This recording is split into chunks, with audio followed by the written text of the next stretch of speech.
Hey, Marshon, the last two games against these guys, you all had 17 sacks. I'm just curious when you're looking through all that, like how well do you see the front and the back end working together on these sorts of things? The front and the back end work hand in hand.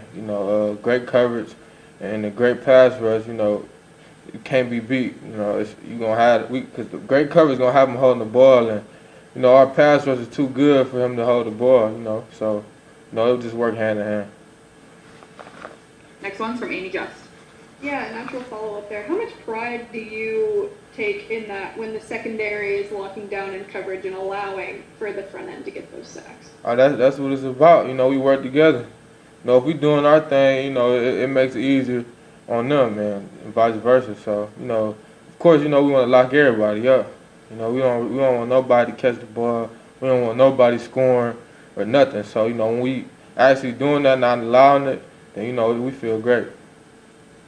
Next one's from Nick Underhill. The other day, Demario Davis was saying that he feels like the defense kind of goes as you go, and when you're playing at an elite level, everybody plays at an elite level on the defense. What's that kind of mean to you, and do you kind of feel like it's the same way?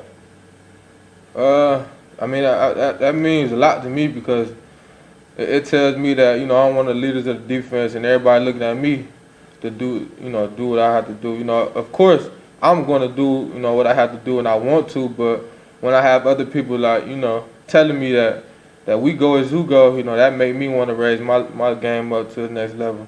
And it just, at corner, it's one of the hardest positions, and I barely get targets, a game, so I try to affect the game in other ways, like tackling, just big plays like that. Any chance I get, I try to make a big play, to get the spark going. Next one's from Amos Morale. Yeah, the defense as a whole has been playing with a lot of confidence these last few weeks.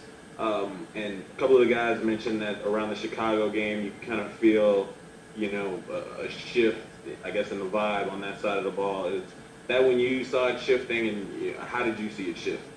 Yeah, definitely. Yeah, definitely. I feel like, we just all turned up. It felt like, everything was clicking, everything came together. And, once we get that going, then we go on the road. Once we get everything clicking together, that's when we go on our streaks. So I think it was the Chicago game. I think it was. Well, and for you personally, I know you had a pick in that game, made a couple other big plays. Just did you kind of feel like that was when it kind of clicked for you this season, or? Not really. I just needed to make a play. Yeah, so you could say that. I finally made a play that I was supposed to make. Just the beginning of the season, it just was a lot. But it was probably around that game really that I just had to make a play. And like for the games period though, if somebody make a play on me, I gotta come back. I gotta come back and get mine back. So it's never just like somebody just doing anything to me. You know what I'm saying? I definitely got to get my get back no matter what. I mean, it's the life of a corner though. It's the hardest position on the field to play. But the life of a corner, you got to shake it off and get back to it. Next one's from Jeff Duncan. Marshon, I know corners have to have a short memory, but I want to test your long memory because I'm working on a story about the 2017 draft.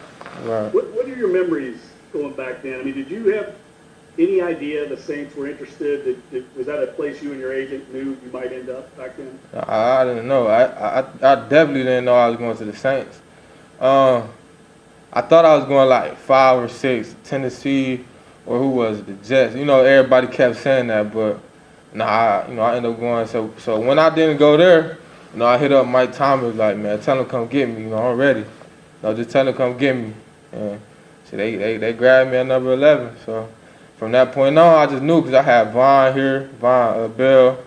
I had Marcus Williams, second round. He got drafted here, and I already knew him. And Mike Thomas, I had Ted Ginn here, and we from the same high school, So I just felt comfortable coming in here. And, that's why we did the first year. Where did you watch the draft, Marshon? You said, where did I watch it? Yeah, were you in New York or were you? No, yeah, I was there. It was in Philly. Okay. And is there, last question, is there a kinship between the guys in that draft class on this team? Because y'all had such great productive careers already. Oh yeah, definitely. You know, the 2017 draft, we trying to be legendary. We trying to go down in history, you know, in the Saints organization and, you know, throughout the league. Me, Alvin, Ramtech, Marcus, Trey, you know, he leading the league in sacks, you know. So, you know, we've been trying to contribute as much as we can, you know, to the team so we can win. You know, everybody want that Super Bowl. You know. Thank you. Last one's from Luke Johnson. And Marshon, Cam was giving you grief over dropping an interception in Denver. I was wondering if you got if you've been looking for something to pick on him about since he keeps on doing that. No, not yet. I got a lot for Cam. But no, not yet though. And in the pick, man, I caught it, but you know the impact of the ground, you know, it popped out. But you know, I'm mad though. Man, that's 2 drop picks. I'm mad. I can't believe it. I'm supposed to be at 3 picks right now. I only got 1. No, I can't believe it. But you know, I'm gonna get it back though. It's gonna come to me. Soccer bringing up bad memories, man. No, it's good.